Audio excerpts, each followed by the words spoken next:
नमस्कार। पिछले वीडियो में हमने भारतीय न्याय संहिता की धारा 135 पर चर्चा किया था, जिसमें किसी व्यक्ति का सदोष प्रतिरोध करने के प्रयत्न में हमला या आपराधिक बल का प्रयोग करने पर क्या सजा होगी, क्या परिभाषा है और किस टाइप का ऑफेंस है, इस पर हमने चर्चा किया था। तो इसमें था कि यदि कोई व्यक्ति किसी व्यक्ति पर आपराधिक हमला सदोष प्रतिरोध मतलब उसको जानबूझकर रोकने के लिए, प्रतिरोध करने के लिए, घेरने के लिए यदि प्रयत्न करता है तो उसकी जो सजा होगी वो कितनी होगी, तो इस पर चर्चा किए थे। तो इस तरह का जो अपराध करेगा उसको 1 वर्ष का सजा होगा, 5,000 रुपये तक जुर्माना होगा या दोनों से दंडित किया जाएगा। मित्रों, इसका जो कॉरस्पॉन्डिंग प्रोविजन है वो आईपीसी की धारा 357 में वर्णित था और यह जो था कॉग्निजेबल था, बेलेबल था और एनी मजिस्ट्रेट के द्वारा ट्रायबल है। इस पर हमने चर्चा पिछले दिन किया था, यानी कल किया था। आज हम चर्चा करेंगे गंभीर प्रकोपन पर हमला या आपराधिक बल का प्रयोग, यानी गंभीर प्रकोपन कोई कर देता है उसको और उसके चलते हमला या आपराधिक बल का प्रयोग करता है तो उसकी क्या सजा होगी, उस पर चर्चा करेंगे।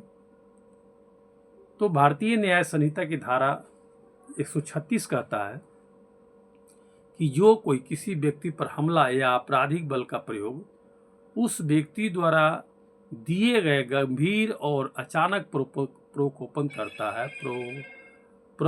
पर करता है, वह सदा कारावास से जिसकी अवधि 1 मास तक हो सकेगी या जुर्माने से या 1,000 रुपये फाइन होगा, दोनों से दंडित किया जाएगा।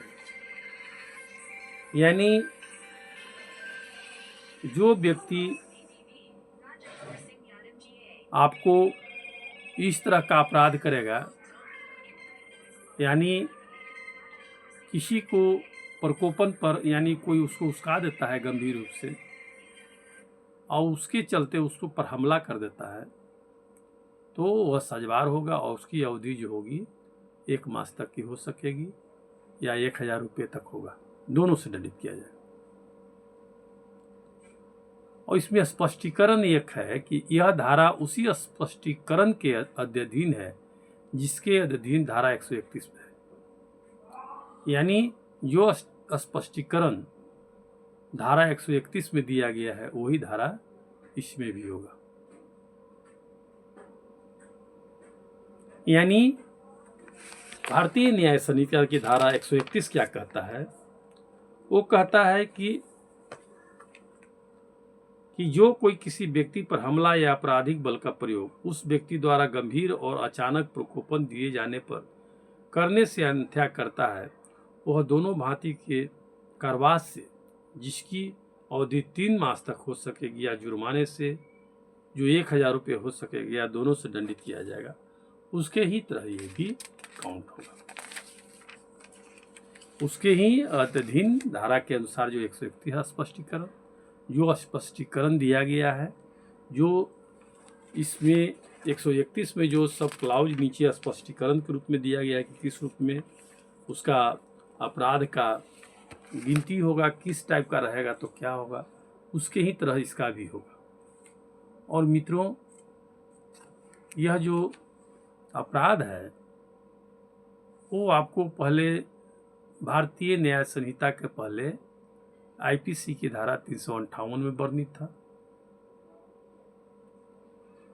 और इसका जो क्लासिफिकेशन ऑफेंस का है, नॉन कॉग्निजेबल है, बेलेबल है और कोई भी मजिस्ट्रेट के द्वारा ट्रायबल है।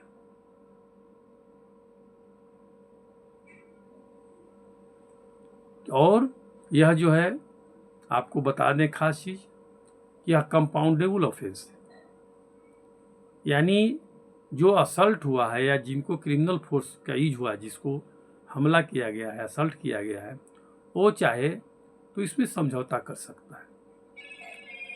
तो मित्रों, यह हो गई आज भारतीय न्याय संहिता की धारा 136 पर चर्चा।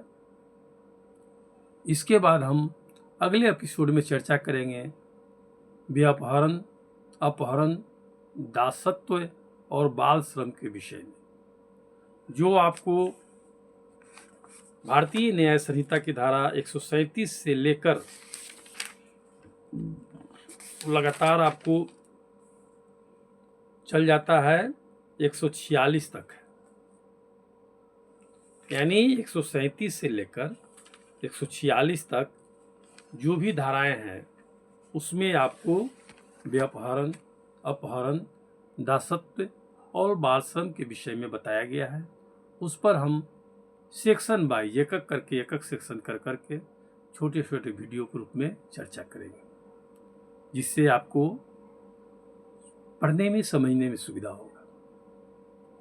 तो इसी वीडियो को मैंने अब यहीं पर इतना के बाद हम इस वीडियो को यहीं विराम दे रहे हैं। फिर हम अगले एपिसोड में मिलेंगे। और अभी तक आपने यदि इस चैनल को सब्सक्राइब नहीं किया है तो कृपया सब्सक्राइब कर लें। आपको लिंक भेजा जा रहा है, जिस समय आपको व्हाट्सएप जाता है उस समय लिंक होगा, या मेरा चैनल का नाम जयशंकर प्रसाद सिंह, सेक्रेटरी जनरल। कृपया सब्सक्राइब करें। इसके अलावा एक चीज़ और बता दें कि 2 तारीख को Patna high court advocate association ने चीफ जस्टिस और अन्य जजेज को वेलकम किया था, जिसका पूरा रिकॉर्डिंग हमने अपना यूट्यूब पर डाल दिया है। यदि आप अभी तक उस वीडियो को नहीं देखे हैं, उसमें बहुत अच्छा प्रोग्राम का सब वीडियो है, लगातार वीडियो है, आप उसे मेरे चैनल पर देख सकते हैं सब्सक्राइब करके। आप इसको सब्सक्राइब करेंगे तो स्वतः आपको वो भी जो ऑर्गेनाइज किया गया है प्रोग्राम को, वो भी स्वतः आ जाएगा। तो मित्रों, सब्सक्राइब कर लें यदि अभी तक नहीं किए हैं तो। थैंक यू, नमस्कार, धन्यवाद। फिर अगले एपिसोड में मिलते हैं। Thank you.